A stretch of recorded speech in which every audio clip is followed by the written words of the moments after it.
नमस्कार, मेरा नाम राघवेंद्र द्विवेदी है और आज मैं आपके सामने एक नए मेहमान और एक नए विषय के साथ हाजिर हूं मैं। आज मैं बात करूंगा कि ज़िंदगी में आध्यात्म और गीता की क्या अहमियत है। अक्सर बातचीत में ये दोनों शब्दों का हम सब इस्तेमाल करते हैं, लेकिन क्या हमारे ज़िंदगी में इन दोनों के हम सही मायनों में पहचान दे पाते हैं, समझ पाते हैं और क्या हम अपने जीवन जीवन में गीता के जो संदेश हैं उनको कितना उतार पाते हैं। और मौजूदा स्थितियों में अगर देखें तो पिछले 6-7 महीने काफ़ी तनावपूर्ण थे। लॉकडाउन रहा कोरोना की वजह से, पूरी दुनिया ने एक बहुत ही कठिन समय देखा और अब भी स्थिति कुछ हद तक चिंताजनक बनी हुई है। ऐसे में आध्यात्म और गीता हमें किस तरह मजबूत अ, बनाते हैं, किस तरह हमारा आत्मविश्वास, आत्मबल बढ़ाते हैं और कैसे हमें अपने आगे का जो एक रास्ता तय करना है, उसमें वो मददगार होंगे। ऐसे तमाम पहलुओं पर हम आज विस्तार से बात करेंगे। मैं परिचय कराना चाहता हूँ उन तमाम लोगों से जो हमारे साथ अभी इस कार्यक्रम के साथ लाइव जुड़े हैं। आज हमारे साथ श्री वृंदावन चंद्र दास जी हैं। अ, वृंदावन चंद्र दास जी का परिचय ये है कि गिव एक संस्था है, गौरांग इंस्टीट्यूट फॉर वैदिक एजुकेशन के वो संस्थापक हैं और गीता को लेकर देश और दुनिया के अलग-अलग हिस्सों में वो कार्यक्रम करते हैं, अपनी बात लोगों तक पहुंचाते हैं। उनकी इस यात्रा के बारे में हम बात करेंगे, समझेंगे कि शुरुआत कहाँ से हुई, किस तरह हुई, मकसद क्या है और किस तरह वो लोगों को मोटिवेट कर रहे हैं। कैसे एक जागरण और खासकर सामाजिक जागरण में उनकी भूमिका जो है उस पर भी हम बात करेंगे। तो शुरुआत करने से पहले मैं स्वागत करूंगा आपका वृंदावन चंद्र दास जी, बहुत बहुत स्वागत है आपका अमेज फाउंडेशन के पटल पर। बहुत बहुत धन्यवाद। तो शुरुआत मैं यहीं से करूंगा, उसके बाद फिर मैं अपने विषय पर आऊंगा कि इस लॉकडाउन ने हम सबको कुछ ना कुछ सिखाया है और नए सिरे से एक जीवनचर्या लोगों ने अपनाई, कुछ नए प्रयोग किए, कुछ नई आदतें लोगों ने ग्रहण की, डाली। अब आपने क्या सीखा पिछले 5-7 महीने में और क्या आपका अनुभव रहा? हमने यही देखा कि इन 5-6 महीनों में जिन्होंने आध्यात्म लिया था, अर्थात आध्यात्म के रास्ते पे चलते थे, जिन्होंने अर्थात फिर इसका मतलब है कि भगवत गीता के कहने के अनुसार चलते थे, उनका जीवन शांत रहा, उनके जीवन में कोई ज्यादा उथल पुथल नहीं हुई। परंतु जिन्होंने आध्यात्म को नहीं लिया था, जीवन में आध्यात्म को नहीं समझे थे, उनके जीवन में उथल पुथल ज्यादा आई। ये हमारा अनुभव रहा है कि जिन जिन से हमने बात करी, जो जो हमसे बात करते थे, इस दौरान बहुत लोगों ने प्रश्न किए और ज्यादातर हमने देखा कि वो लोग जिन्होंने अध्यात्म को बिल्कुल नहीं समझा था, उनकी प्रॉब्लम्स बहुत ज्यादा थी, भय बहुत ज्यादा था। और जिन्होंने भगवत गीता का ज्ञान लिया था, वो एक किस्म से निर्भय थे। निर्भय का अर्थ ये नहीं था कि उन्होंने अपना जो जीवन है उसमें कोई ध्यानपूर्वक कार्य नहीं किया, जैसे मास्क ना लगाया हो या डिस्टेंसिंग ना रखी हो। ये हमारे शास्त्र ऐसा कहते हैं कि वो भगवान ने बुद्धि दी है, उस बुद्धि का इस्तेमाल करिए। परंतु जिन्होंने आध्यात्म को बिल्कुल नहीं समझा, उनकी हालत बहुत खराब थी। कई लोग हमारे पास आए कि हम तो आत्महत्या करना चाहते हैं। तो हमने कहा आत्महत्या कोई हल नहीं है। और ये हमने देखा भी है कि इस दौरान के अंदर व्यक्ति इस स्तर तक पहुंच गया था, गिर गया था कहा जाए तो, कि मानसिक रूप से इतना गिर चुका था, वो बेचारा अपने आप को संभाल ही नहीं पा रहा था। तो ये हमारा पिछले 5-6 महीने के अंदर ये एक बड़ा विशेष अनुभव रहा है, जिसको कि हमने ये कह सकते हैं, हम थ्योरेटिकली तो बहुत सुना था, पढ़ा था, और जीवन में लोगों के जीवन में हमने पहले भी देखा था, जिनके जीवन में बहुत प्रॉब्लम्स आती थी, जिनके पास आध्यात्मिक एक स्ट्रेंथ थी, वो इससे निकल जाते थे। परंतु इन 5-6 महीनों पीछे ये प्रकृति की जो मार है, ये और बढ़ के आई। तो इसमें जिन्होंने आध्यात्मिक जीवन को अपने जीवन में लगा रखा था, वो इसको बड़े इजीली इस चीज को वो निकल सके इससे, और आज भी एक अच्छे तरह से जीवन चला रहे हैं। ठीक है, प्रॉब्लम्स हैं, मैं मना नहीं कर रहा, परंतु उन प्रॉब्लम्स को फेस करने का उनके अंदर स्ट्रेंथ था, उनके अंदर शक्ति थी। बिल्कुल ठीक कहा आपने। इच्छा शक्ति हमेशा हमें मुश्किलों से बाहर निकलने में मदद देती है। आपकी अगर हम यात्रा की बात करें और जब आपके साथ इंटरव्यू मैंने प्लान किया तो मैं आपकी संस्था के बारे में पढ़ रहा था। तो आपकी जो संस्था है गिव, गौरांग इंस्टीट्यूट फॉर वैदिक एजुकेशन, इसको हाँ जी। बनाने का मतलब क्या है शुरुआत कैसे हुई और आपका मिशन क्या है, विजन क्या है? हमने इसको इसीलिए बनाया है कि हम चाहते हैं कि हर व्यक्ति के जो व्यक्तित्व होता है उसमें दो हिस्से होते हैं, पर्सनालिटी जिसे कहते हैं हम। और ज्यादातर बहुत लोग डेवलपमेंट ऑफ पर्सनालिटी की बात करते हैं, कंप्लीट पर्सनालिटी की बात करते हैं। एक पूर्ण व्यक्तित्व के लिए दो हिस्से हैं व्यक्तित्व के, एक है भौतिक हिस्सा और एक है आध्यात्मिक हिस्सा। तो भौतिक हिस्सा के लिए तो बहुत पढ़ाइयां हैं, बहुत चीजें चल रही हैं भौतिक हिस्सा को परपक करने के लिए, परंतु आध्यात्मिक हिस्सा को परपक के लिए कुछ नहीं है। एक चीज ध्यान रखिएगा, जब मैं आध्यात्मिक कह रहा हूं तो मेरा रिलीजन जी से मतलब नहीं है। जी रिलीजन अलग चीज है, स्पिरिचुअलिटी अलग चीज है, बिल्कुल दोनों में जमीन आसमान का फर्क है। तो ये पहली चीज मैं क्लियर करना चाहूंगा, जब मैं अध्यात्म कहता हूं इसका मतलब फिर ये रिलीजन से ऊपर है, इसमें रिलीजन का कोई लेना देना नहीं है। तो हमारा एक ही उद्देश्य था कि हम सबका जो व्यक्तित्व है उसको पूर्ण करें, क्योंकि एक जो जिस व्यक्ति का व्यक्तित्व पूर्ण नहीं होगा वो हकीकत में हैंडीकैप्ड है। उसका अर्थ ये हुआ कि एक अंग भंग है, अर्थात उसके एक पर्सनालिटी का पार्ट जो है वो है ही नहीं, या है तो बहुत कमजोर है। तो क्या ऐसा व्यक्ति भाग का सकेगा, चल का सकेगा? वो तो एक किस्म से हम हिंदी में कहते हैं रेंगता है, ही इज क्रॉलिंग। वो सिर्फ रेंगेगा, वो चल नहीं पाएगा। तो उसका उसके व्यक्तित्व के अंदर एक किस्म से पैरालिसिस हो गया है, लकवा मार गया है। तो हमारी ये ऑर्गेनाइजेशन का एक ही उद्देश्य है कि हम लोगों के अंदर, जीवन के अंदर, जिसे हम योग कहते हैं, जोड़ना। क्या जोड़ें? जी तो हमारी एक ही उद्देश्य है कि हम उनके जीवन के अंदर आध्यात्मिक ज्ञान जोड़ें, जिससे कि उनका व्यक्तित्व पूर्ण हो और पूर्ण व्यक्तित्व से वो हर चीज का हल निकाल सकें। पहली बात तो यह है कि उनके जीवन के अंदर प्रॉब्लम ही ना आए, और यदि आए तो उसको फेस कर सकें। तो ये बेसिकली हमारा एक ही प्लेन सिंपल एक उद्देश्य है। और आध्यात्मिक ज्ञान के लिए जो बेस्ट पुस्तक है, जो कि नॉन सेक्टेरियन है, नॉन रिलीजियस है, वो है श्रीमद् भगवद गीता, जिसमें किसी भी धर्म का बारे में, जो हम रिलीजन की बात करते हैं, उसकी कोई चर्चा नहीं है। जी एक बात मेरे जहन में अभी ये आ रही है गुरुजी, आपकी बात सुन के, कि मैंने कहीं पढ़ा था कि जितना अच्छा लिखा हुआ होता है, चाहे वो एक किताब की शक्ल में हो, चाहे कहानी हो, गद्य हो, पद्य हो, किसी भी विधा में जितना अच्छा लिखा हुआ होता है, उसकी पहली विशेषता ये होती है कि उसको जितनी बार पढ़ा जाए वो नए अर्थों में खुलता है। और मुझे लगता है कि गीता से बड़ा ग्रंथ क्या होगा जो इतने सारे संदेश देता है, उसको जितनी बार पढ़ा जाए उतने नए नए अर्थों में वो खुलता है। तो क्या आप दर्शकों को ये बताना चाहेंगे कि जो लोग ये समझते हैं कि एक बार गीता पढ़ के समझ लेना आसान है, उतना आसान है नहीं, और शायद उससे ज्यादा कठिन जीवन में उतारना है? ये आपने जो स्टेटमेंट बोला है ये सही भी है और गलत भी है।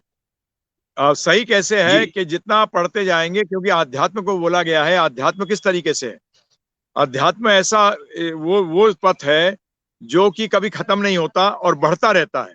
ये ब्रह्म की जी परिभाषा दी गई है वेदों के अनुसार, कि जो रहेगा और बढ़ेगा। तो उसका मतलब जब बढ़ेगा तो आपकी रियलाइजेशन भी बढ़ती चली जाएंगी, नंबर वन। नंबर टू, समझने में मुश्किल है नहीं है, समझाने वाला चाहिए। क्योंकि यदि कोई व्यक्ति किसी ज्ञान को जानता होगा, हम स्कूल कॉलेजेस में देखा है अपने आप को, कि जो टीचर अपने नॉलेज के अंदर परफेक्ट था, उसने हमें चीजें बड़े आराम से समझा दी।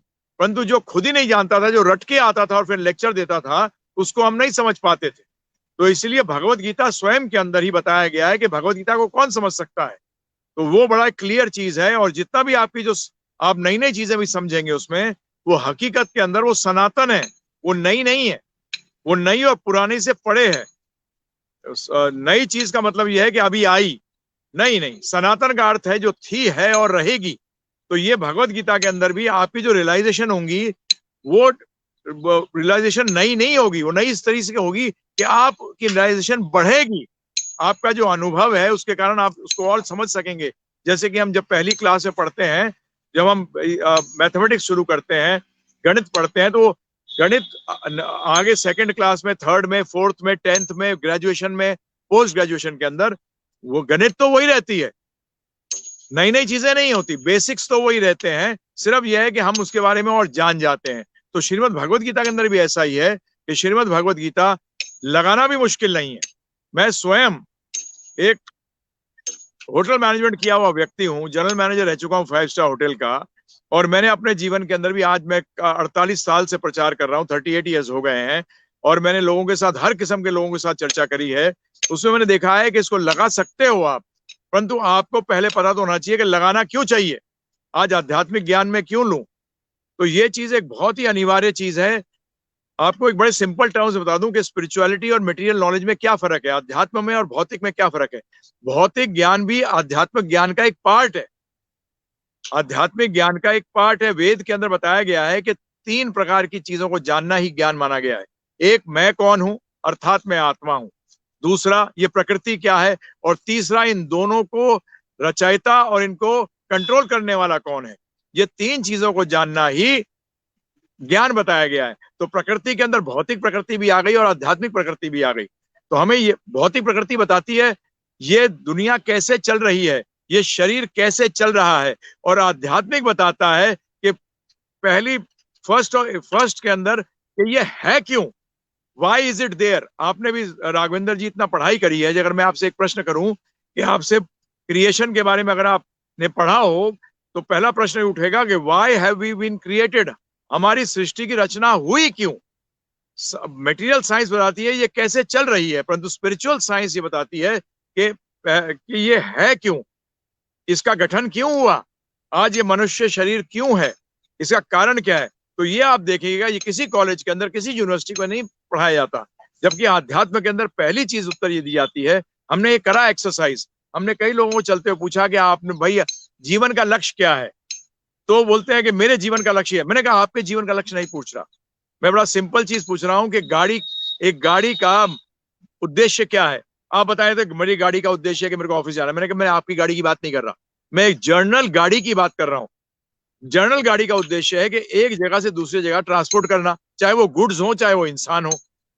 इसी तरीके से मैं आपसे पूछ रहा हूं, उनसे पूछा मैंने कि आप ये बताइए कि जीवन का उद्देश्य क्या है, और सबका अलग अलग नहीं है, एक बेसिक उद्देश्य सेम है, फिर आप उसको जीवनचर्या चलाने के लिए आप करते हैं कार्य, तो वो उद्देश्य क्या है। तो आध्यात्मिक जीवन ये चीज बताती है। तो भगवत गीता इसमें बड़ी क्लियर है एकदम, वो स्पष्ट रूप में आपको बताती है कि आप जब भी आप देखिए भगवत गीता के अंदर एक जो बहुत बड़ा मिसकंसेप्शन है कि भाई कर्म के बारे में बता रही है। नहीं, भगवत गीता के अंदर जब अर्जुन ने प्रश्न किया कि मैं क्या करूं, मेरे को समझ नहीं आ रहा कि मुझे क्या करना चाहिए, तो भगवान ने पहली चीज बताई कि तू शरीर नहीं आत्मा है। अब ये लगता है कि तो कनेक्टेड ही नहीं है ये भगवान है, वो दूसरे अध्याय को भूल जाते हैं। आज सीधी बात करने लगते हैं कर्म पे। अरे कर्म तो बाद में आएगा, पहले पता तो लगे आप क्या है। जैसे राघवेंद्र जी, आप you are in the press, आपका कार्य क्या है कि प्रेस से रिलेटेड है। मेरा कार्य क्या है कि मैं टीचर हूं। हम तो बड़ा सिंपल लेते हैं, गुरु एक टीचर होता है, गुरु भगवान नहीं होता। पहली बात तो ये बड़ा क्लियर कंसेप्ट ही गलत है कि गुरु भगवान है। इसमें हम बिल्कुल नहीं, हमारे वैष्णव संप्रदाय के अंदर ये चीज नहीं मानी जाती कि गुरु भगवान है। गुरु बेसिकली टीचर है जो कि आपको रास्ता बताता है, बस रास्ता तो आपको चलना होगा। तो इसलिए ये बात समझना बहुत जरूरी है कि हमारा उद्देश्य क्या है। बिकॉज आज 99.9% लोग उद्देश्यहीन है। हम आईआईटीज में भी प्रचार कर रहे हैं, हमने आईआईएम्स में प्रचार किया, मुझे इंटेल कॉर्पोरेशन ने यूएसए में बुलाया लेक्चर के लिए। हर जगह मैंने जब प्रश्न किया है, साइंटिस्टों से बात करी है, इस बात के ऊपर चुप हो जाते हैं कि मैंने कहा why is this been created, ये बना क्यों है। बोलते नहीं, ये उत्तर तो हमारे पास नहीं है, ये बना क्यों है। हम तो ये जानते हैं बना कैसे है। आपने बिल्कुल सही बात कही कि दुनिया को लोग देखते हैं और दुनिया को देखने का दावा करते हैं, लेकिन असल समस्या ये है कि लोग खुद से आत्मसात खुद को नहीं कर पाते, खुद से साक्षात्कार नहीं कर पाते। सही कहा आपने, और ये सबसे पहली इंपॉर्टेंट चीज है। इसको हम अपने बेसिकली लेक्चर्स में कई बार कह देते हैं कि जो व्यक्ति अपने आप को भूल जाता है उसको पागल कहते हैं। पागल व्यक्ति क्या होता है, जो होता कुछ है और करता कुछ है जी। उसका मतलब वो अपनी आइडेंटिटी को खो चुका है।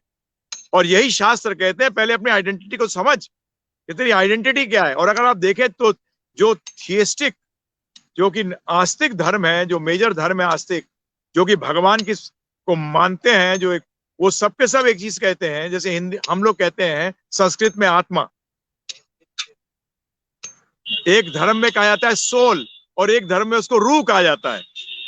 अरे तीन, इंडिया, हिंदुस्तान, भारत, अब ये अलग अलग जगहें थोड़ी हैं, एक ही जगह का नाम है। इसी तरीके से वो भी यही बात कह रही हैं कि आप आत्मा बोलो या सोल बोलो या रूह बोलो, लैंग्वेजेस डिफरेंट हो गई बस, और कुछ नहीं है, परंतु जो ऑब्जेक्ट है वो सेम है।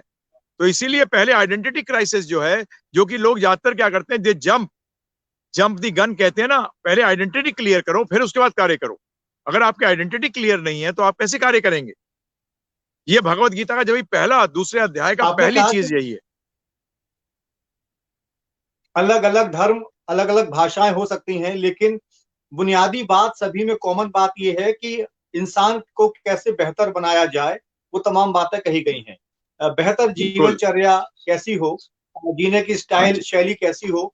एक बात मेरे मन में आती है और अक्सर लोग इस बात पर डिबेट करते हुए आपको मिल जाते हैं हम सबको, कि धर्म बड़ा या कर्म।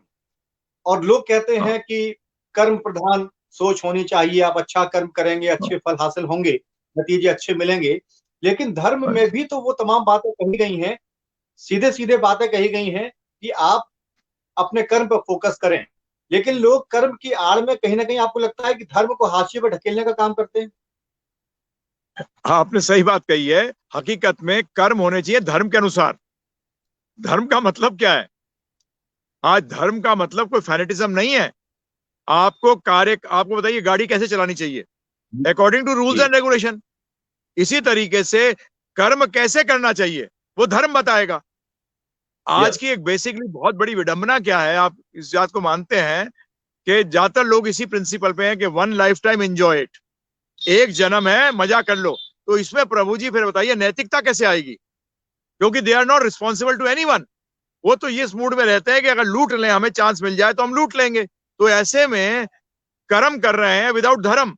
उसका मतलब गाड़ी चला रहा है कभी लेफ्ट पे कभी राइट पे, कभी किसी का ओवरटेक करना चाहिए राइट से, कभी लेफ्ट से ओवरटेक करता है, कभी राइट से करता है, एक्सीडेंट कर रहा है। आज समाज में यही हो रहा है।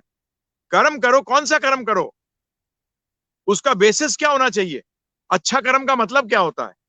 आज कर्म किस पे बेस्ड होना चाहिए? धर्म पे। और धर्म, ध्यान रखिएगा, धर्म शब्द का अर्थ समझिए। एक बहुत मिसकंसेप्शन जो है, राघवेंद्र जी बड़ा सिंपल एग्जांपल देता हूं। चीनी का धर्म क्या है? मिठास। और नमक का धर्म क्या है? नमकीन होना। धर्म उस वस्तु का वो गुण है जो उससे कभी अलग नहीं किया जा सकता। जब भी मैं और आप धर्म नहीं बना सकते। आज चीनी का धर्म मैं और आप बना सकते हैं या कोई भी विश्व व्यक्ति बना सकता है? नहीं बना सकता। वो उसकी नेचुरल क्वालिटी है, उसकी स्वाभाविक स्थिति है।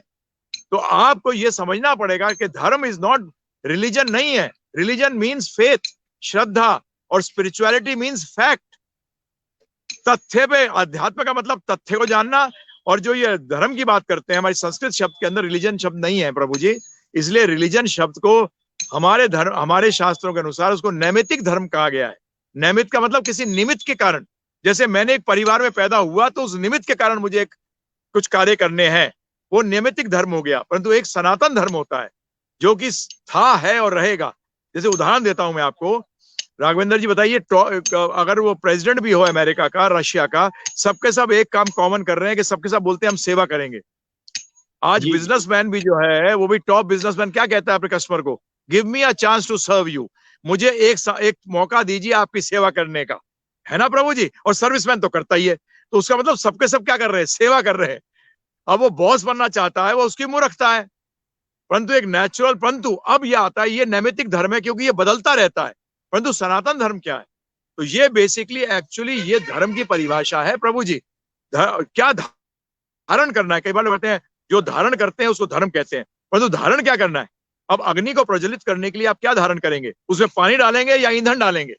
अगर आप पानी डालेंगे तो उसका धर्म जो है वो बंद हो जाएगा, परंतु अगर आप ईंधन डालेंगे तो उसका धर्म निकल के आएगा। तो ये यही बेसिकली एक जो धर्म।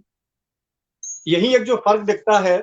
बहुत सारे लोग हैं जो ये दावा करते हैं कि मैं धार्मिक प्रवृत्ति का हूं या अमुक व्यक्ति धार्मिक है, और वो इसलिए ये बात कहते हैं कि वो सुबह शाम पूजा करते हैं या मंदिर में जाते हैं या नवरात्र का व्रत रखते हैं, लेकिन हाँ अपनी जी, जिंदगी में वो बहुत सारे अनैतिक काम भी करते हैं। ऐसे तमाम लोग हैं जिनको मैं जानता बिल्कुल हूं। सही कहा। तो यहाँ हाँ जी। यहाँ अंतर आता है कि शायद वो व्यक्ति आध्यात्मिक नहीं है, सच्चाइयों से नहीं है।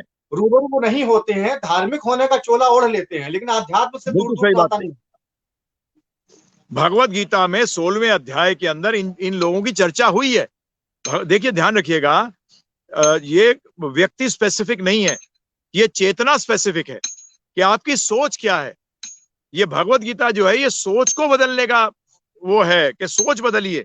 तो 16वें अध्याय के अंदर भगवान कह रहे हैं कि ऐसे लोग दिखावे के लिए बड़े दान भी करेंगे, ऐसे लोग दिखावे के लिए यज्ञ भी करेंगे, ऐसे लोग दिखावे के लिए, जैसे आपने जो चर्चा करी नवरात्रे, वेट कर रहे हैं नवरात्रे के बाद कि कैसे हम शराब पिए फिर दोबारा, कैसे हम गलत काम करें। नवरात्रों में नहीं करता साहब मैं मंगलवार को घूस नहीं खाता, बाकी टाइम खाऊंगा ये। और अगर आप चाहो कि सुपरफिशियली रोकना चाहो तो क्यों रोकेंगे बताइए आप मुझे। आज हमें सारे सब लोग ये बोलते हैं कि आप अच्छे बन जाओ, ऑनेस्ट हो जाओ।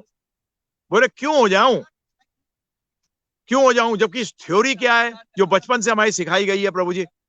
राघवेंद्र जी, हमें पैसा कमाने की तरीका बताया गया, हमारे माता पिता ने हमें पैसे कमाने का तरीका बताया है, पावर पोजीशन में आने का तरीका बताया है, परंतु ये नहीं बताया कि उसको यूज कैसे करें। बताइए कौन कॉलेज सिखाता है उसको यूज करना। ये धर्म सिखाता है कि जो पैसे मिल जाए या पावर मिल जाए उसको यूज कैसे करोगे आप, उसका इस्तेमाल कैसे करोगे, उसका उपयोग कैसे, सदुपयोग कैसे करोगे, ये सिखाता ही नहीं कोई भी। आज सारे कॉलेज के अंदर, सारी यूनिवर्सिटीज के अंदर आपको सिर्फ दिखाया जा रहा है कैसे पावर में आ जाए, कैसे पैसा कमा लें, कैसे दूसरे को नीचे दिखा दें, परंतु ये कोई नहीं सिखाता कि इसको यूज कैसे करा जाए, इसका सदुपयोग कैसे करा जाए, जिसके कारण कि जीवन सही बन सके। ये अध्यात्म कैसे हो सकता है प्रभु जी, हमने इस पे खूब स्टडी करी है। आज मैं 65 साल का हो रहा हूं, मैं यही बेसिकली बचपन से इच्छा थी कि लोगों के लिए कुछ करूं, परंतु फिर देखा कि बेसिकली लगता था कि पैसा कम होगा तो लोग दुखी होंगे। तो भाई हम तो मिडिल क्लास फैमिली के थे, पिताजी फौज में ऑफिसर थे, तो बेसिकली मैंने देखा जिसके पास नहीं था वो भी दुखी, मिडिल क्लास वाला भी दुखी और पैसे वाला भी दुखी। तो मैंने कहा ये चक्कर क्या है भाई, ये दूर कैसे होगा। तब पता लगा कि अगर आध्यात्मिक जीवन लेंगे तो हमने देखा है जीवन के अंदर, पैसे वाले हो, नाम वाले हो, चाहे कुछ भी हो, अगर आपने आध्यात्मिक, परंतु आध्यात्मिक लेना पड़ेगा प्रभु जी। आध्यात्मिक का ढकोसला नहीं कर सकते आप अध्यात्म का ढकोसला करेंगे आप अपने आप को धोखा दे रहे हैं, किसी और को धोखा नहीं दे रहे। इसलिए अध्यात्म को सबको जानना भी चाहिए, अगर सब लोग जानेंगे तो मूर्ख नहीं बनेंगे। इस विषय पर हम आगे आपसे और अभी लंबी चर्चा करेंगे, और मैं उन सवालों को भी लूंगा जो दर्शक भेज रहे हैं कमेंट सेक्शन में, वो भी आपसे पूछेंगे। लेकिन आपकी उस यात्रा के बारे में हम जानना चाहेंगे, हमारे दर्शकों को बताइए। बड़ी दिलचस्प यात्रा होगी यकीनन। आपने कहा कि होटल मैनेजमेंट के व्यक्ति थे, 5 सितारा होटल में नौकरी, और वहां से फिर आध्यात्म और गीता के उपदेश देने वाला जो आपने रास्ता पकड़ा, और जैसा आपने बताया कि IIM, IIT और देश विदेश के तमाम बड़े प्रतिष्ठित संस्थानों में आप जाते हैं, लोगों से बात करते हैं, उन्हें गीता के बारे में बताते हैं। तो ये यात्रा किस तरह की रही बचपन से लेकर और अभी तक का सफर? बचपन में नॉर्मल थे, अपने इंस्टीट्यूट के दिल्ली में पढ़े हैं, प्रेसिडेंट थे यूनियन के, बोर्ड क्लब पे रैली भी निकाली हुई है, सारे कार्य किए। इच्छा यही थी कि कैसे लोगों के लिए भला करें, परंतु ये समझ नहीं आ रहा था कि भला करें कैसे। तो जब हम श्रील प्रभुपाद जी से, हमारे गुरु महाराज से मिले, उनकी पुस्तकों से मिले, उनको सुना, उससे पहले हम 48 ट्रांसलेशन पढ़ चुके थे भगवद गीता की। उसके बाद जब सुने तो हमारे जीवन में एक बहुत जबरदस्त क्रांति आई, अपना जीवन भी बदला, और ये भी हुआ फिर कि ये ज्ञान सब में बांटा जाए। तो इसलिए इस ज्ञान को हमने अपने आप को एकदम से टीचर बन गए। कई बार लोग कहते हैं आपने सब कुछ छोड़ दिया। नहीं भाई, हम सिर्फ टीचर बने हैं और कुछ नहीं है। हम टीचर हैं, हमने ज्ञान लिया, हम ज्ञान दे रहे हैं, अभी भी ज्ञान ले रहे हैं और ज्ञान दे रहे हैं। तो ये हमारी इच्छा रही, तो इसी पे हमने अपना पूरा जीवन चलाया है। ये हमारे शास्त्र कहते हैं, ब्राह्मण का मतलब जन्म से नहीं। पहली बात तो ये बहुत बड़ी गलती है लोगों की जो जन्म से समझते हैं। ये कास्टिज्म जो है, ये भगवत गीता इसको डिनाई करती है, डिवीजन ऑफ लेबर को एक्सेप्ट करती है। बर्थ से कभी डिवीजन ऑफ लेबर नहीं होता। हम लोग बर्थ से डिवीजन ऑफ लेबर बोलते हैं, ये बिल्कुल गलत सिद्धांत है जो लोग इसको फॉलो करते हैं। भगवत गीता में भगवान ने कहा है, चतुर्वर्णम मया सृष्टम गुणा कर्म विभाग से, मैंने विभाजन करी है चतुर्वर्ण की, परंतु गुना और कर्मों के अनुसार विभाजन किया है, ना कि जन्म के अनुसार। आज मेरे पिताजी फौज में थे और मेरे पिताजी के पिताजी जो थे वो जज थे, तो आज बताइए आप मुझे कैसे कह सकते हैं फौजी? मैं फौजी तो हूं ही नहीं, मैं तो एक टीचर हूं। तो जो भी व्यक्ति आज पूरे विश्व के अंदर जो टीचर का काम कर रहा है, ज्ञान लेता है, ज्ञान देता है, वो ब्राह्मण है। जो एडवाइस कर रहा है वो ब्राह्मण है। जो देश की रक्षा कर रहा है, चाहे वो कोई भी हो, कहीं की भी जन्म लिया हो उसने, वो क्षत्रिय है। और जो बिजनेस कर रहा है और फार्मिंग कर रहा है वो वैश्य है। और जो इन तीनों के लिए काम कर रहा है, जो सर्विस क्लास है, जो व्हाइट कॉलर क्लास है, वो शूद्र है। अब मैं भी जनरल मैनेजर रह चुका हूँ 5 स्टार होटल का, तो मैं भी शूद्र था, पर तो शूद्र कोई नीच थोड़ी हो गया भाई। ये किसने कह दिया आपको? अरे सब अकॉर्डिंग टू योर गुणा कर्म विभागत से, अपने गुणों और कर्मों के अनुसार विभाजन करो, ये हमारे शास्त्र कहते हैं।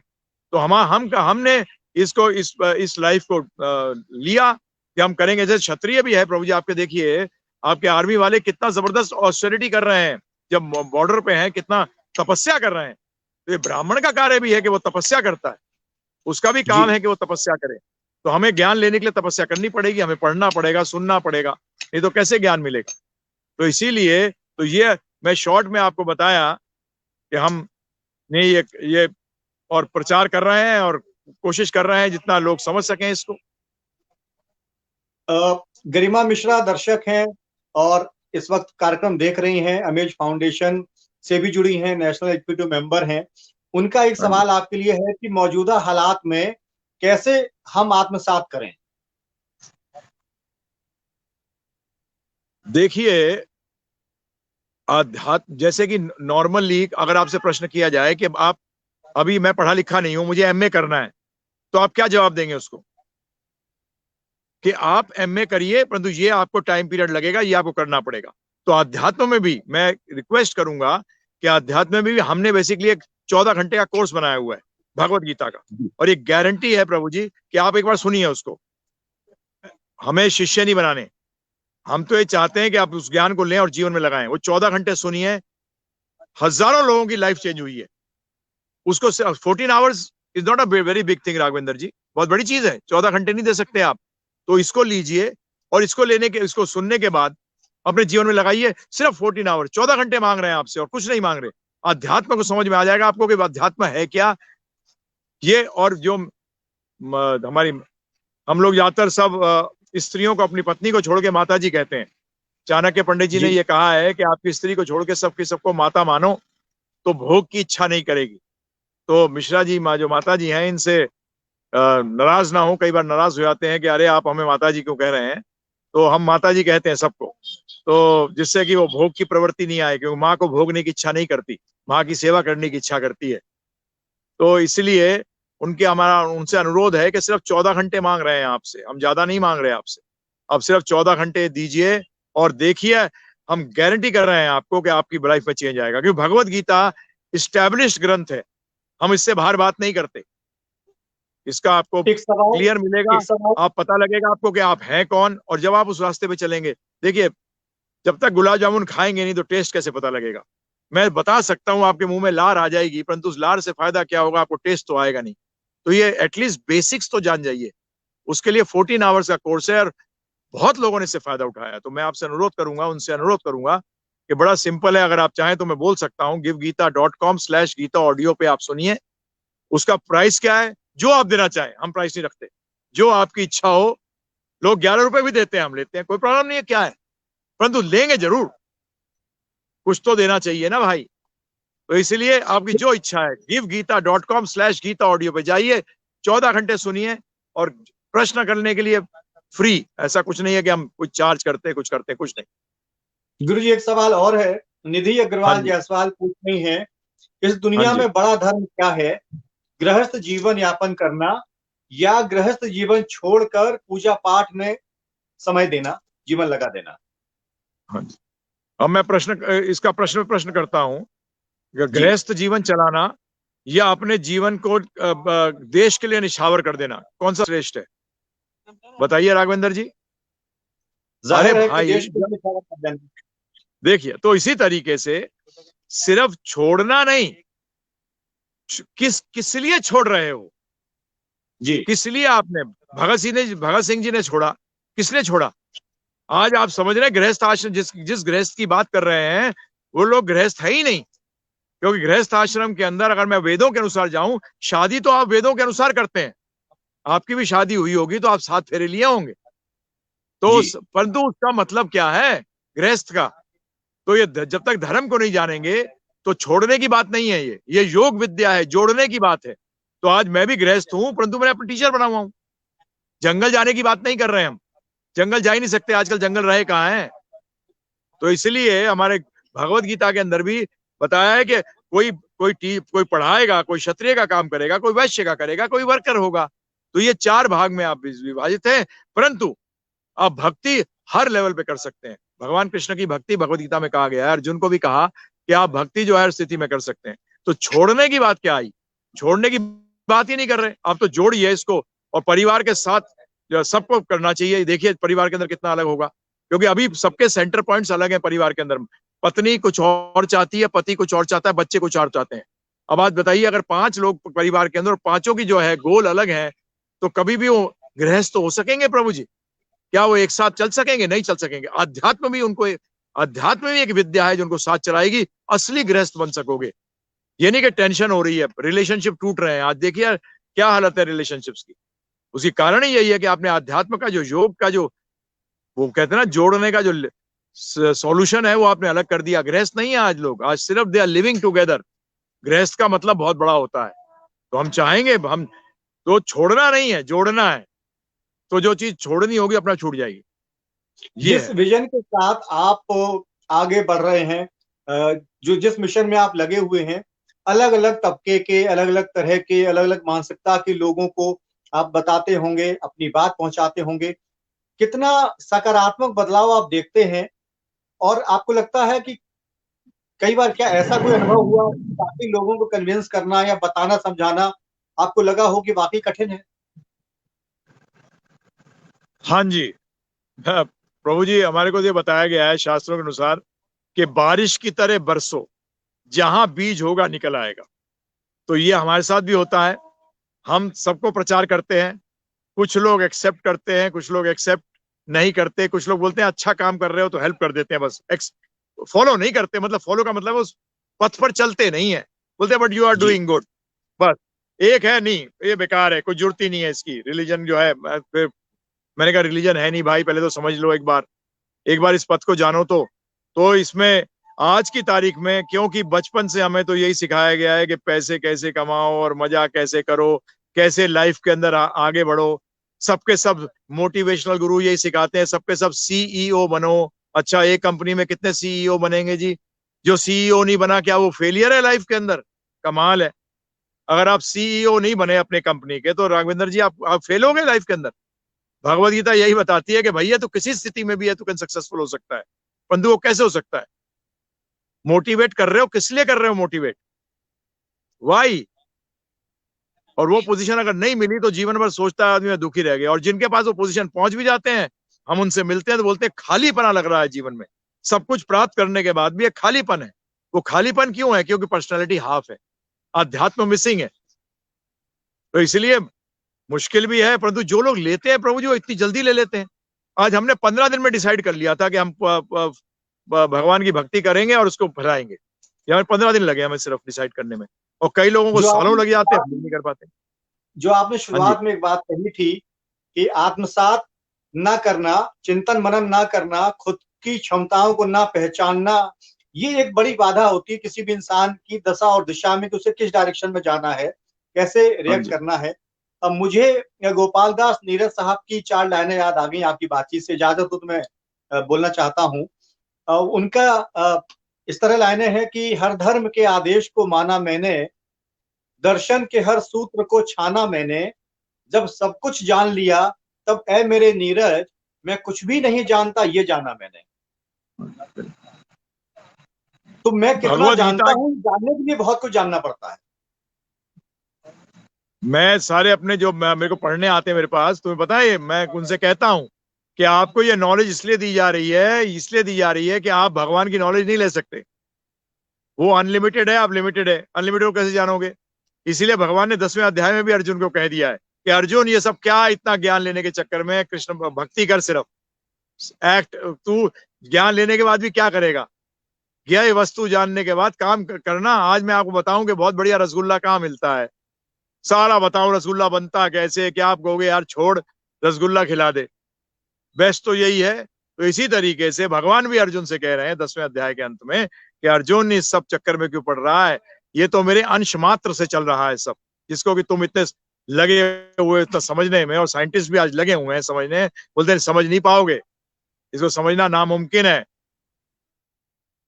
इसको करना बड़ा आसान है। तो ये बड़ा क्लियर उन्होंने हमें एक सिस्टम बताया। तो आप जो कह रहे हैं वो बिल्कुल सही है, परंतु इसका अर्थ नहीं है कि आप ज्ञान, बेसिक ज्ञान तो लेंगे, क्योंकि नीरज जी ने जो लिखा भी है इसके लिए हिंदी तो जानी होगी। अगर हिंदी नहीं जानते हो तो लिखते लिखते कैसे? हिंदी तो पढ़ी होगी ना प्रभु जी। परंतु हाँ, वो जिस चीज के लिए बात कर रहे थे अब वो है नहीं जिससे हम उनसे चर्चा कर सकें कि बेसिकली उन्होंने ये किस परिपेक्ष में कहा। अब वो हर व्यक्ति अपने परिपेक्ष में ले लेता है उसको, परंतु ज्ञान का अर्थ है कि उसको जीवन में लगाएं, उसको विज्ञान बनाएं। यही भगवान गीता में कहते उनका हैं, ज्ञानम विज्ञानम। उनकी पंक्तियों का गुरुजी आशय यह था कि हर धर्म को पढ़ा, दर्शन के हर सूत्र को समझा, और मैं क्या जानता हूं, मैं कितना काबिल हूं, खुद को जानने के लिए बहुत कुछ जानना पड़ता है। एक उम्र चाहिए, एक अनुभव चाहिए उसके लिए। और शायद ये तंज उन लोगों पर भी था कि जो अफजल गदरी छलकत जाए टाइप के जो लोग होते हैं, कि थोड़ा पढ़ते हैं उनको लगता है मैं सर्वज्ञ हो गया, मुझे सब कुछ आ गया। हाँ, ये तो ये समझते ही आपने अपने आप को, ये आप खत्म हो गए। जहां आपने ये समझ लिया कि मेरे को, हमारे गुरु महाराज श्रील प्रभुपाद जी से एक ने प्रश्न किया, डू यू नो एवरीथिंग, क्या सब कुछ जानते हो आप? बोलते हैं जो ये कहता है वो मूर्ख है कि उसको सब कुछ पता है। ये सिर्फ भगवान को मालूम है सब कुछ। हम जीवों, किसी को कोई भी क्लेम नहीं कर सकता है मुझे सब कुछ आता है। तो ये तो हमें जानना ही चाहिए, और इसी इसी प्लेटफॉर्म पे चलेंगे तो कुछ हासिल भी करेंगे। वो कहते हैं ना, ऐसे लेंगे तो मिलेगा, ऐसे करेंगे तो क्या मिलेगा? कुछ नहीं मिलने वाला, ऐसे करेंगे तो मिलेगा। तो ये विनम्र भाव का मतलब ही ये है कि भाई मैं तो दास हूं। तो ये आपने बिल्कुल सही बात कही। किस्मत की बात लोग करते हैं, और किस्मत के भरोसे जो लोग रहते हैं, या जिनको लगता है कि तो शायद उनके हिस्से उतना ही आता है जो मेहनत करने वालों से छूट जाता है। लेकिन इस मानसिकता के आपको समाज में बहुत लोग मिलेंगे जो बहुत ज्यादा यकीन करते हैं कि किस्मत में होगा तो मिल जाएगा, और वो शायद कई वर्षों तक ये समझ ही नहीं पाते कि अगर हम मेहनत को आगे रखें, किस्मत को थोड़ा सा पीछे रखें, तब तो कुछ हासिल हो सकता है। लेकिन सिर्फ किस्मत के भरोसे बैठे रहना, इंतजार करना, किस्मत के भरोसे उम्मीद पाल लेना, ऐसे लोगों के लिए आप क्या कहेंगे? नहीं प्रभु जी, बिल्कुल गलत है, क्योंकि भगवत गीता कहती है कि किस्मत को भी देखिए। किस्मत का पहले तो समझिए, किस्मत भगवान नहीं देते, भाग्य भगवान नहीं देता। ये बड़ा सिंपल रूप में बता रहा हूं आपको। भाग्य कुछ नहीं है, आपके कर्मों का फल, उसी को भाग्य कहते हैं। और ये कर्म हो सकते हैं पिछले जन्म के भी हों, उससे पिछले जन्म के भी हों, और इस जन्म के भी हों। तो कर्म के फल को भाग्य कहा जाता है। कई बार जो लोग कहते हैं कि भगवान ने दिया है, नहीं, भगवान नहीं देते सब। भगवान तो ये देखते हैं अपने जैसे कर्म किए वैसे आपको फल मिले। ये पहली चीज तो क्लियर करें। तो कर्म किस तरीके से, बड़ा अच्छा इसमें समझाया गया है इसको, कि खेत के अंदर आप जब तक बोएंगे नहीं तो बारिश भी होगी तो निकलेगा कैसे? कुछ भी चीज, कुछ भी नहीं निकलेगा। इसी तरीके से आपको कर्म तो करने पड़ेंगे अगर भाग्य को भी निकालना है तो ये तो बेसिकली समझ लो उसका भाग्य ही खराब है जो ऐसा सोच रहे हैं कि उसने ये भगवत गीता में बिल्कुल क्लियर। परंतु एक चीज ध्यान रखिएगा, एक बहुत बड़े, आप तो राघवेंद्र जी इसमें से इसी लाइन से हैं, लैरी किंग नाम के बहुत बड़े वो थे अमेरिका के अंदर, जो कि बेसिकली टॉक शोज के अंदर टॉप नेम था। उसने कहा था, the person who's reached the top, if he believes that destiny has not played a part, is fooling himself. यदि व्यक्ति ये सोचे कि भाग्य ने उसको हेल्प नहीं किया है कभी ना कभी टॉप पे आने के लिए, तो वो अपने आप से झूठ बोल रहा है। परंतु ये भाग्य किसी ने नहीं दिया, ये भाग्य आपका बनाया हुआ है। जैसे जन्म पत्री पे लोग जो विश्वास करते हैं, जन्म पत्री आपके सिर्फ एक्सरे है। एक्सरे थोड़ी आपकी टांग तोड़ता है। एक्सरे तो आपको सिर्फ बताता है कि आपने पिछले जन्म का कर्म क्या किया। आपकी जानकारी के लिए भगवत गीता का पहला सिस्टम है प्रभु जी, जो सनातन धर्म को मानते हैं वो एक चीज को मानते हैं कि पुनर्जन्म एक सत्य है। और आपकी जानकारी के लिए, एक व्यक्ति डॉक्टर इयन स्टीवनसन हुए हैं। वो डॉक्टर इयन स्टीवनसन अमेरिका के व्यक्ति थे। उनको 1959-60 के अंदर जीरोक्स कंपनी के जो इन्वेंटर थे, उन्होंने $1 मिलियन दिया था डिस्प्रूव करने के लिए कि रीबर्थ नहीं है, रीइंकारनेशन नहीं है। उन्होंने अभी 4-5 साल पहले अपना शरीर त्यागा है, और उन्होंने बहुत रिसर्च करी इसके अंदर, और उन्होंने ये पाया कि रीबर्थ या रीइंकारनेशन इज अ फैक्ट। तो हमारे शास्त्रों के अनुसार आज बिल्कुल फैक्ट है ये। तो इसीलिए, परंतु डेस्टिनी क्या है? डेस्टिनी यही है, आपके कर्मों का फल, सिर्फ आप उसको जानते नहीं है। तो जानते नहीं है तो आपको खोजना तो पड़ेगा ना जी, कर्म तो करने पड़ेंगे। परंतु एक चीज ध्यान रखिएगा, कॉर्पोरेट के अंदर अगर आपको टेंशन है तो ये नाम लेके चलिए, अगर जो व्यक्ति इस कर्मा, लॉज ऑफ कर्मा को समझ जाता है ना प्रभु जी, उसको टेंशन नहीं होती, जी वो एफर्ट ओरिएंटेड हो जाता है, रिजल्ट ओरिएंटेड नहीं रहता। तो इसलिए डेस्टिनी को अपना काम करने दो, आपको मालूम नहीं है, वो अननोन फैक्टर है। आप अपना कर्म तो करो, रोटी मुंह में डालोगे तो अभी तो जाएगी, आप कहोगे रोटी अपने आप चली जाएगी। परंतु हाँ, ये कह सकते हैं, जैसे न्यूजीलैंड के अंदर किस्सा हुआ, एक व्यक्ति निकल रहा था, उसने अपने फैमिली के साथ था, उसने गाड़ी रोकी, कहीं उसने कुछ लेना था, रेस्टोरेंट से लिया, उसके आदमी ने उसने कह दिया कि ओनर ने कि भाई मेरे पास चेंज नहीं है, यू टेक दिस लोटो, ये लॉटरी ले ले। बोले मैं लॉटरी वॉटरी नहीं खेलता। बोले ले ले, मेरे पास पैसे ही नहीं है। बोले ठीक है, नेक्स्ट टाइम तू आएगा तो ले लियो पैसे। बोले नेक्स्ट टाइम क्या, मैं तो अपने फैमिली के साथ वेकेशन पे जा रहा हूँ, मैं नहीं ले सकता, मैं आऊंगा ही नहीं इस रास्ते वापस। उन्होंने उनको लॉटरी टका दी। पता लगा कि 4 दिन बाद उसकी लॉटरी खुल गई $250 मिलियन की। अब ये बताइए, ये हुआ है किस्सा, ऐसे बहुत लोगों के साथ हुआ है। परंतु बेसिकली क्या वो बैठा हुआ था लॉटरी के लिए? नहीं, वो बैठा हुआ नहीं था, वो अपना कर्म कर रहा था, उसमें आ गया, डेस्टिनी आई, वो भगवान ने नहीं दी, उसकी अपनी बनाई हुई थी। So the basic fact is this, ये दोनों चीजें, डेस्टिनी को आप जानते नहीं, वो अननोन फैक्टर है, उसके लिए क्यों वेट कर रहे हो? अपना कर्म करो, तभी तो वो अननोन फैक्टर भी सामने नोन होगा। तो ये लोगों का बिल्कुल गलती ठीक है। कहा आपने, कर्म परंतु ये करना ही सोचो पड़ेगा। कि मैं कर्म करके टॉप पे आ जाऊंगा, ये भी गलत है। क्योंकि अगर आपकी डेस्टिनी नहीं है प्रभु जी, तो आज मैं तो किसी बिजनेसमैन से मिला नहीं जो कि टॉप पे नहीं आना चाहता है। 60 65 70 साल के हो जाते हैं, 5,000 करोड़ के भी आ गए, 10,000 करोड़ का भी टर्नओवर हो गया। मैंने अब क्यों रुक गए? बोलते हैं बस बहुत हो गया, मैंने अंगूर खट्टे हैं।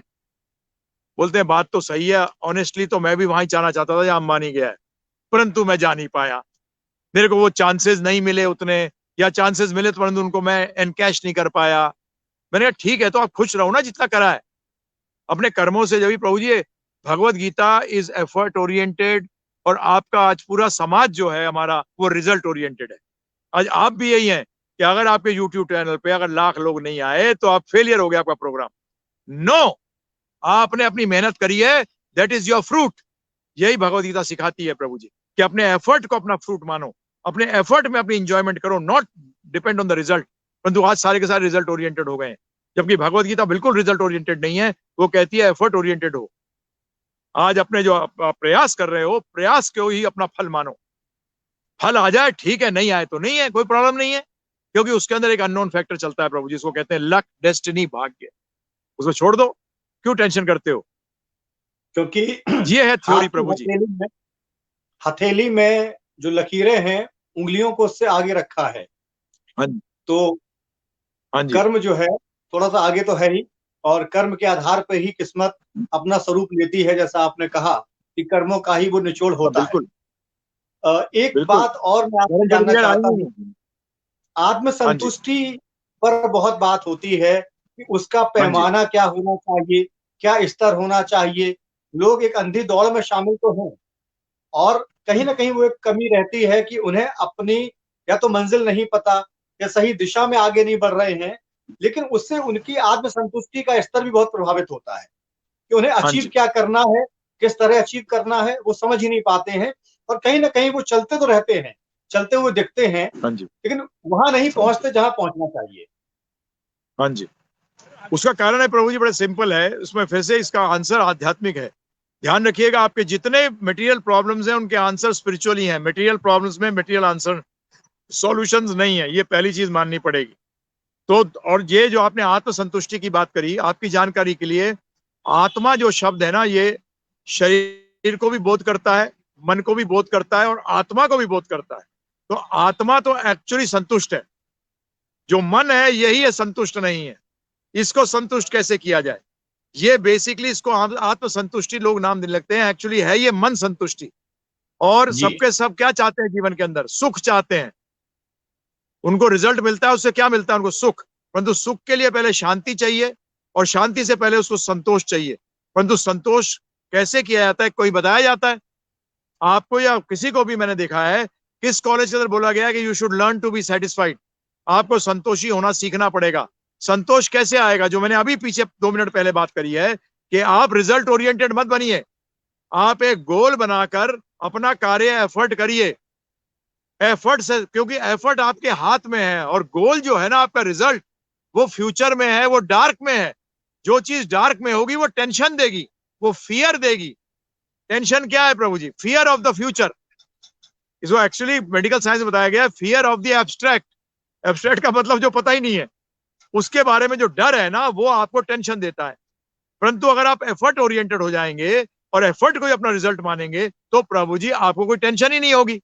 आप गोल तो बनाना पड़ेगा, कोई भी एफर्ट करने के लिए गोल होगा, परंतु उस गोल को कृपा करके भोगने की इच्छा मत रखिए।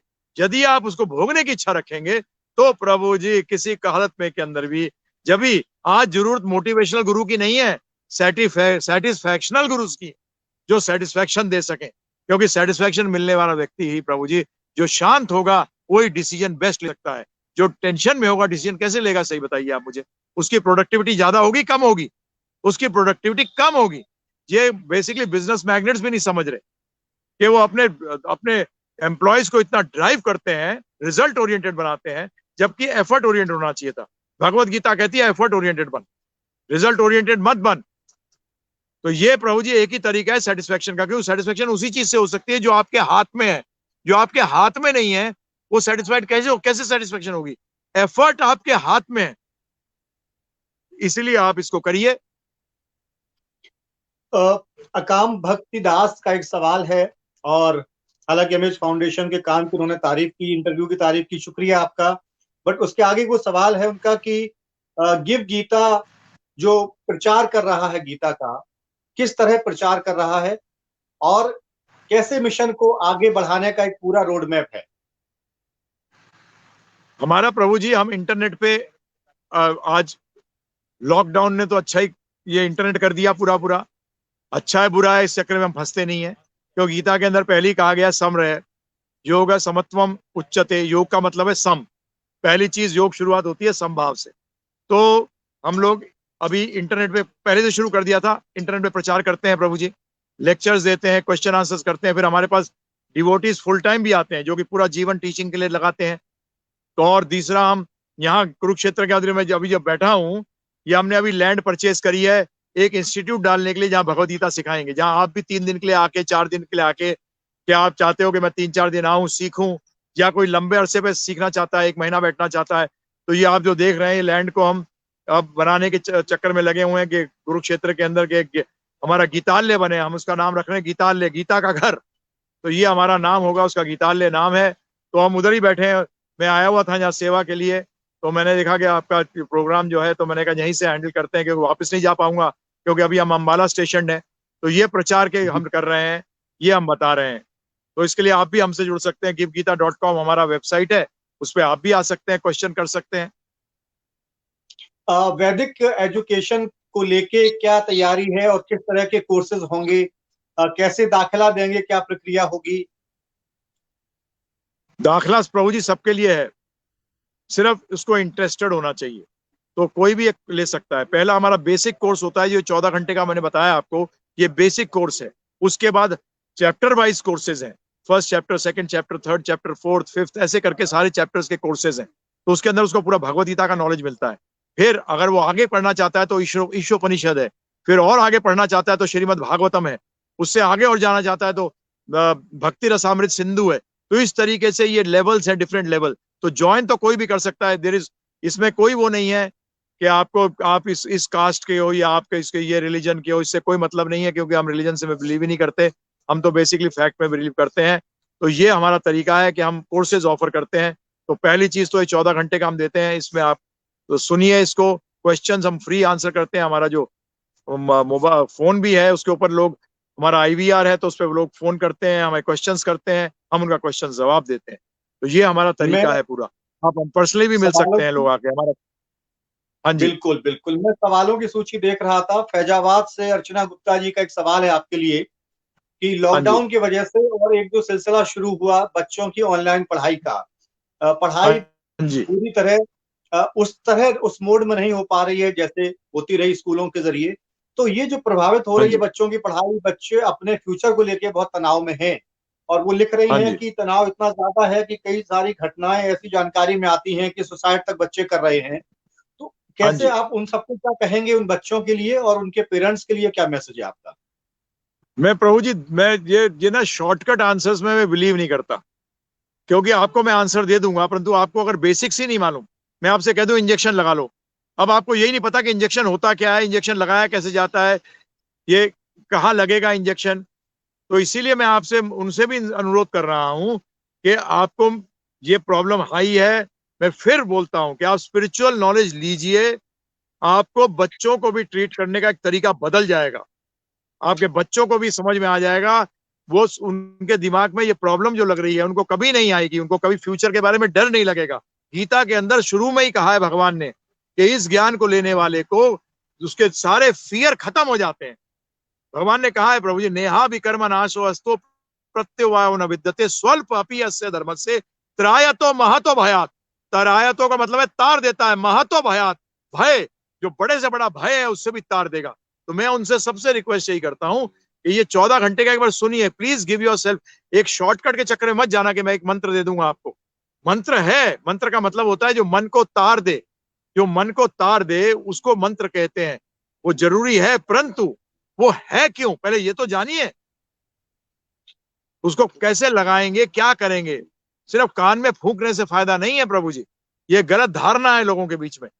अगर यही बात होती तो प्रभु जी इतने शास्त्र क्यों होते, ये नॉलेज क्यों होती, ये भगवत गीता ही क्यों होती, ये हमारे वेद शास्त्र क्यों होते। तो अभी मैं उनसे भी ये रिक्वेस्ट करूंगा, सबसे, आपके जितने भी जिनको प्रॉब्लम आ रही है एक बार करें, एक बार इस 14 आवर्स को सुने और फिर they can get back to us, no cost, free है। हमारा काम नहीं है प्रभु जी, धंधा नहीं करते हम कोई, हमारा एक ही लक्ष्य है कि बेसिकली लोगों को ये नॉलेज दी जाए। तो आप उनसे भी रिक्वेस्ट करता हूं, मैं सबसे आपके श्रोताओं से रिक्वेस्ट करता हूं, givegita.com/गीता ऑडियो पे जाइए, सुनिए।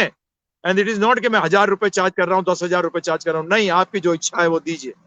बिकॉज ब्राह्मण को दान लेना चाहिए, और जहां वो पैसे लेना शुरू कर देता है वो बिजनेस हो जाता है। तो इसलिए दान का मतलब ये आपकी इच्छा है, जो you can't force anyone for दान ना प्रभु जी, आप जबरदस्ती थोड़ी कर सकते। तो उनसे मेरा बिजनेस अनुरोध है। शब्द आपने इस्तेमाल किया। हाँ जी, हाँ एक जी, बहस समाज में गुरु जी ये चलती रहती है कि अब धंधा हो गया है, धर्म कहीं ना कहीं, और कारोबार हो गया है। हाँ जी, अलग अलग लोगों के तर्क हैं, अलग अलग बातें हैं, और हाँ लोग जी, तमाम बड़े जो आश्रम हैं और तमाम जो बड़े मठ हैं, कई बार उन्हें कोट भी करते हैं कि कैसे लोग हाँ अब जी, एक धंधा के शक्ल में अपने धर्म की आड़ में धंधा करते हैं। हाँ उन जी। लोगों के लिए क्या कहेंगे कि वो डिफरेंशिएट कैसे करें कि भाई हाँ कौन प्रभु सा जी, मिशन। उसके लिए मैं अनुरोध करूंगा कि आप कोई भी चीज के अंदर पहले सेंटीमेंट्स मत लगाओ, पहले जानो समझो। मुझे प्रभुपाद जी का यही बात पसंद आई थी, उन्होंने कहा था कि do I am not accepting you as disciple, मैं तुम्हें शिष्य नहीं बनाऊंगा, पहले समझो शिष्य होता क्या है, गुरु कौन है, कहीं मैं तुम्हारा बेवकूफ तो नहीं बना रहा। आंख बंद करके एक्सेप्ट मत करिए प्लीज, हमारा यही अनुरोध है। अगर आप आंख बंद करके, वो कहते हैं ना प्रभु जी, अगर सेंटिमेंट्स पहले आ जाते हैं फिर आप समझने लायक नहीं रहते। सही बातें गलत बातें बताइए आप मुझे, है राघवेंद्र बिल्कुल जी, सही बात है। आपकी बुद्धि काम करनी बंद कर जाती है। तो तो पहले आंखों बुद्धि पर का एक इस्तेमाल पर्दा आ करिए। जाता है। आंखों में पर्दा आ जाता है, एक भावुकता का पर्दा पर्दा आ जाता है। वो भावुकता का पर्दा फिर आपको समझने नहीं देता चीजों को। भावुकता का पर्दा हटाइए। पैसे सबको चाहिए, आज मैं कहूं कि पैसे नहीं चाहिए तो ये भी गलत होगा प्रभु जी, परंतु क्या मुझे पैसे ही चाहिए, ये गलत है। प्रचार के लिए पैसे नहीं चाहिए। आज मैं आपसे बात कर रहा हूं, ये मोबाइल जो मैंने ले रखा है, आप मोबाइल से मैं बात कर रहा हूं आपसे, क्या मोबाइल खरीदा नहीं गया? तो let us be practical. But क्या पैसा इंपॉर्टेंट है? तो वो कहते हैं ना, घोड़ा पहले फिर काट, पहले ये नहीं, पहले आपने लगा दिया। जब भी लक्ष्मी जी नारायण की सेवा करती हैं, नारायण जी को लक्ष्मी जी की सेवा मत लगाओ। हम लोग तो लगा देते हैं कि पहले लक्ष्मी जी को लाओ फिर नारायण की सेवा होगी। अरे ऐसा नहीं है भाई, नारायण की सेवा करो, लक्ष्मी आ जाएगी, और वो आनी भी ऐसी चाहिए, शुद्ध आनी चाहिए। तो इसलिए मैं सबसे अनुरोध करूंगा कि भावुकता को बाद में रखिए। अरे ये बहुत अच्छा गाते हैं इसलिए गुरु बन गए, अरे बहुत अच्छा दिखते हैं इसलिए गुरु बन गए, नहीं नहीं नहीं। हमारे शास्त्र कहते हैं, जब भी राघवेंद्र जी, 1 साल तक गुरु को शिष्य को चेक करना चाहिए और शिष्य को गुरु को चेक करना चाहिए दीक्षा लेने से पहले। बिफोर दीक्षा का मतलब before joining the university you should check up the university, right और रॉन्ग बताइए, यूनिवर्सिटी को चेक करना चाहिए नहीं करना चाहिए? आप करते हैं कि नहीं करते? अपने बच्चे को अगर भेजते हैं स्कूल, के स्कूल मान्यता प्राप्त है कि नहीं, क्या है ये? इसी तरीके से 1 साल तक शिष्य को भी बोला गया है गुरु को चेक करे, ठोक बजा के देखे। ये नहीं भीड़ के अंदर आपने गुरु बना लिया, शिष्य बन गए, नहीं, ऐसा नहीं है, ये गलत है। शास्त्रों के आधार से बता रहा हूं मैं आपको, पद्म पुराण के अंदर स्पष्ट लिखा है 1 साल तक गुरु को भी चेक करना चाहिए शिष्य शिष्य बनने लायक है कि नहीं, और शिष्य को चेक करना चाहिए गुरु गुरु बनने लायक है कि नहीं। बिल्कुल तो सही अपने आप कहा सब चीज आपने। क्लियर होगी। हाँ जी, तथ्य तक अगर पहुंचना है तो खुली नजर और साफ नजरिए से देखना चाहिए, हाँ जी, समझना चाहिए दुनिया को या किसी भी विषय को। और हम पत्रकारों के यस, लिए तो एक बुनियादी सी बात यही सिखाई जाती है कि जितनी जल्दी अगर आप जवाब से संतुष्ट हो गए या जो देखा आपने उससे आप संतुष्ट हो गए तो आप इन डेप्थ रिपोर्टिंग कर ही नहीं पाएंगे। हाँ जी, जितना सवाल मन में आएगा उतना आप अंदर जाएंगे, पड़ताल करेंगे, जांचेंगे, कुछ नए तथ्य मिलते बिल्कुल, हैं, नई स्टोरी निकल कर आती है। हाँ लेकिन जी। कई बार जब होता है कि जो जब भी आपने कहा वेदांत, कि पर्दा रहता है सेंटिमेंट्स का, हाँ पूर्वाग्रह जी, का या सेंटिमेंट्स का ऐसा पर्दा है कि अगर हमारी आंख पर हरा चश्मा है तो दुनिया हरी दिखाई देगी, लाल चश्मा है तो लाल दिखाई देगी। तो वो जरूरी है कि नजरिया और नजर बहुत स्पष्ट हो। अ, बिल्कुल। हमारे शास्त्र जब अ, भी कहते हैं राघवेंद्र जी, आता तो ब्रह्म जिज्ञासा, जिज्ञासा कर, और जिज्ञासा का मतलब सिंसियरली। आप भी रिपोर्टिंग जो करते हैं, अगर किसी पर्टिकुलर चीज की सिंसियर नहीं होंगे तो उसकी रिपोर्टिंग अच्छी नहीं होती प्रभु जी। इसी तरीके से जिज्ञासा कर, डाउट नहीं। संशय को बोला गया भगवत गीता के अंदर, जो संशय करता है उसका ना तो इस जन्म में ना ही अगले जन्म में कोई तारा है। क्वेश्चन करो, इंक्वायर करो, बिल्कुल करना चाहिए, ये हमारे शास्त्र कह रहे हैं। आंख बंद करके नहीं एक्सेप्ट करना प्रभु जी, क्योंकि इसके 1 लाख शिष्य हैं इसलिए बहुत बड़ा हो गया। उसका ये मतलब ही नहीं कि जिसका 1 लाख शिष्य हैं वो गलत हो गया, ये भी नहीं कह रहा मैं ये बोल रहा हूं कि प्लीज चेक, ये एक लाइफ टाइम का सवाल नहीं है, मिलियंस ऑफ लाइफ टाइम्स का सवाल है, आपके आगे के जीवन का भी सवाल है। तो इसलिए जब आप एक ही शादी करने के लिए तो ठोक बजाते हैं, तो भैया जहां गुरु के जाके आप ज्ञान लेने वाले हैं, जो आपको आध्यात्मिक लेके जाएगा, ये तो बहुत लंबा सफर है। हम सब पे सब स्पिरिचुअल जर्नी पे हैं। हम समझते हैं मटेरियल जर्नी पे हैं, ये मूर्खता है। हम एक स्पिरिचुअल जर्नी पे हैं, हम अलग अलग जगह पे बैठे हैं और उसपे हमें आगे बढ़ना है। तो इसीलिए ये आर्ट ऑफ लिविंग नहीं है, ये आर्ट ऑफ डाइंग है। गीता कहती है कि मृत्यु के समय आगे क्या होने वाला है वो डिसाइड करेगी मृत्यु। तो इसीलिए हमें प्रिपेयर करना है कि हमें एग्जाम कैसे देना है। तो ये चीज समझनी होगी प्रभु जी, तो ऑटोमेटिकली क्या होगा कि दूध का दूध और पानी का पानी हो जाता है। मंजिल पे पहुंचने का अपना एक सुकून है, लेकिन सच ये भी है कि सफर का अपना एक आनंद है। बिल्कुल, सफर का ही आनंद होना चाहिए। हमारे शास्त्र तो यही कहते हैं, सफर में सुकून ले, लक्ष्य मिले ना मिले क्या पता। परंतु अगर प्रभु जी सफर, हम लोग क्या करते हैं, जो मैं ज्यादातर कहता हूं, don't set up milestones for happiness, for success. मील के पत्थर मत बांध सफलता के लिए, हर कदम को अपना सफल बना। तूने कदम एक लिया, सुकून मिल गया, खत्म। पहुंचूंगा नहीं पहुंचूंगा क्या पता प्रभु जी, क्या पता पहुंचू, क्या पता नहीं पहुंचू।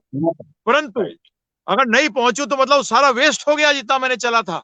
नहीं, मैं क्यों वेस्ट करूं अपना टाइम भाई, टाइम मेरा, मैं क्यों वेस्ट करूंगा इसको। मैं हर क्षण, हर कदम जो लूंगा उसको मैं महसूस कर, उसमें संतुष्ट होऊंगा, सुकून महसूस करूंगा। मैं सिर्फ लक्ष्य का इंतजार नहीं करूंगा। मेरा लक्ष्य जो है, मेरा जब भी कहते हैं, भगवत गीता कहती है आपका जो लक्ष्य है वही आपका एफर्ट जो है वही लक्ष्य है। तकरीबन 1 घंटे की बातचीत और पता ही नहीं चला ये घंटा कब गुजर गया।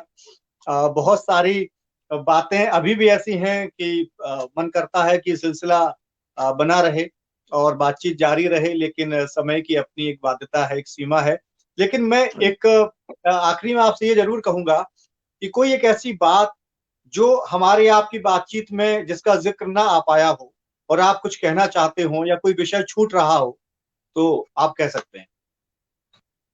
मैं सबसे अनुरोध करूंगा, कलयुग का धर्म जो है, कली संतरण उपनिषद में बताया गया है। कली संतरण, संतरण का मतलब है जो तार देता है। उस उपनिषद में लिखा गया है, हरे कृष्ण कृष्ण कृष्ण हरे हरे, हरे राम राम राम हरे हरे। ये चलते फिरते इसका जप करिए।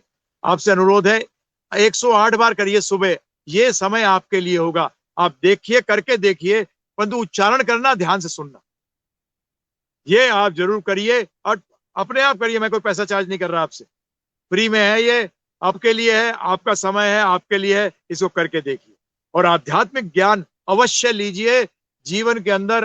वो कहते हैं ना, पैराडाइम शिफ्ट अंग्रेजी में कहा जाता है कि आपकी सोच ही बदल जाएगी। आप कहोगे ये हुआ क्या मेरे जीवन के अंदर। आप छोड़ के नहीं जाओगे कुछ भी। ये सोचो कि मैं कमंडलू लेके चला जाऊंगा। मैं तो कमंडलू लेके नहीं गया हूं, मैं तो बिल्कुल बीच में हूं। और इतने लोग कर रहे हैं, कितने बड़े इंडस्ट्रिस्ट कर रहे हैं, पीएन कर रहा है, ड्राइवर कर रहा है, अलग अलग लोग हैं जो इसको प्रैक्टिस कर रहे हैं। क्यों नहीं करते आप भी? तो इसीलिए हमारा बस यही वही है कि आध्यात्मिक जीवन लीजिए, ये मंत्र को जोड़िए और देखिए जीवन के अंदर 100%, 99 नहीं जी, 100% बदलाव आएगा। ये हमारा पर्सनल एक्सपीरियंस है, लोगों का एक्सपीरियंस है। उन तमाम लोगों से माफी चाहता हूं जिनके मैं कमेंट्स नहीं ले पाया, क्योंकि मैं आपको बताऊं कि तकरीबन 500 लोगों ने कमेंट्स किए हैं, 500 कमेंट्स हुए हैं और उन सबको मैं कोट नहीं कर पाया अपने कार्यक्रम में। लेकिन फिर से हम लोग जुड़ेंगे और इस विषय पर, और जो चर्चा हमारी अगर बाकी रही है तो उसको हम दोबारा से आगे बढ़ाएंगे। लेकिन जिस बिंदु से शुरुआत की थी उसी नोट पर खत्म करेंगे कि अभी कुछ ही दिन पहले प्रधानमंत्री जी ने राष्ट्र को संबोधित किया और उन्होंने कहा ये एक फेस्टिव सीजन है, त्योहारों का मौसम है। अ, अभी भी ये मान लेना कि कोरोना खत्म हो गया या संक्रमण खत्म हो गया बहुत बड़ी भूल होगी। और जिस बेहतर स्थिति में अब धीरे धीरे हम लोग बढ़े हैं, वो कहीं ना कहीं मेहनत पर मिट्टी फिर सकती है, पलीता लग सकता है। तो अब जो मौजूदा स्थिति है, क्योंकि संक्रमित मरीजों की संख्या अब भी निकल रही है, लोग लापरवाही ना बरतें। आपके तमाम लाखों करोड़ों फॉलोवर्स हैं, और मैं चाहूंगा कि आप भी एक अपील करें कि लोग सावधानी बरतें और इस कोरोना काल में सजग और सतर्क रहें। क्या कहना चाहते हैं आप?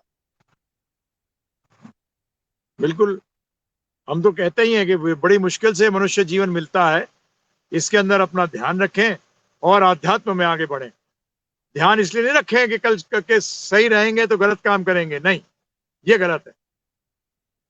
अपना ध्यान रखें, बहुत जरूरी है। बड़े मुश्किल से जीवन मिलता है, हमने शास्त्रों में बार बार पढ़ा है कि मनुष्य जीवन बड़ा मुश्किल से मिलता है। तो इसलिए इसका ध्यान रखना बहुत आवश्यक है। ये इसको गंवाइएगा नहीं, इसका ध्यान रखिए। कोरोना वायरस है, जो भी हमारे शास्त्र पहली चीज कहते हैं, स्वस्थ रखना पड़ेगा अपने आप को, जो भी भक्ति भी कर पाओगे, नहीं तो भक्ति भी नहीं होगी। वेस्ट मत करिए इस लाइफ टाइम को, सीरियस हुई। और उसका सीरियस का यही है कि आध्यात्मिक जीवन को अपने जीवन में लगाइए और भगवत गीता को अपने जीवन में लगाइए समझकर। ये हमारा सबसे अपील है। बिल्कुल सही कहा आपने। और जीवन अनमोल है, उसकी हमें कद्र करनी चाहिए। और कैसे खुद को सुरक्षित रखना है, सजग रहना है, सतर्क रहना है, इस पर ध्यान देना चाहिए। बहुत बहुत शुक्रिया, धन्यवाद आपका वृंदावन चंद्र दास जी। आपने समय निकाला मेज फाउंडेशन के लिए और बहुत ही महत्वपूर्ण विषय पर आपने अपने विचार रखे। जो लोग कार्यक्रम से जुड़े थे, जो लोग कार्यक्रम देख रहे थे, उन सबका भी बहुत बहुत धन्यवाद, शुक्रिया, आभार। और आज के कार्यक्रम में फिलहाल इतना ही, लेकिन फिर हम जल्द किसी नए विषय और एक नए मेहमान के साथ आप सबसे मुखातिब होंगे। तब तक के लिए नमस्कार।